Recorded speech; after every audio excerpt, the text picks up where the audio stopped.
আমা আর কিছু দিয়ে আমার পারবো না আমি। কি বলো তুমি? খাও মিয়া আম্মা বেশি করে দেন তো। আরে না জামাই মানুষ লজ্জা পাইতেছে। পুরো ভাইজান কি আমা আপনি এর মধ্যে মাংস দিয়ে দিলেন এটা খাওন যায়। খাও বুঝান খাও খাও। আচ্ছা ঠিক আছে খাইতেছি কিন্তু আর কিছু দিয়েন না আমার আমি আর পারবো না খাইতে। খাইতে পারবো না মানে কি? শ্বশুরবাড়ি আসছো কেন? শ্বশুরবাড়ি আসছো যেহেতু খাইতে হবে। দাও দাও দাও। আরে আরে আমি দিতেছি।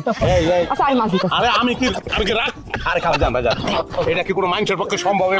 আরে আরে খাও খাও। কেউ আদর করলে সেটা কদর রাখতে হয়। খাও খাও কষ্ট করে খাও। খাও। বসো জামাই বসো বসো।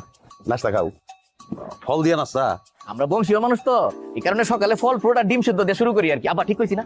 ভাইজান মানে বংশ যাই হোক ব্যাপারী বংশের মানুষের পেট আর শহীদ বংশের মানুষের পেট তো আলাদা না। ভিতরে খেলা তো একটাই, সর্বনাশ হয়ে যাবো। এই যে সকালবেলা খালি পেটে এই ফল খেয়ে যদি নাস্তা করেন পেট হয়ে যাবো সিএনজি পাম্প, বাস্ট হয়ে মরে যাবেন মিয়া।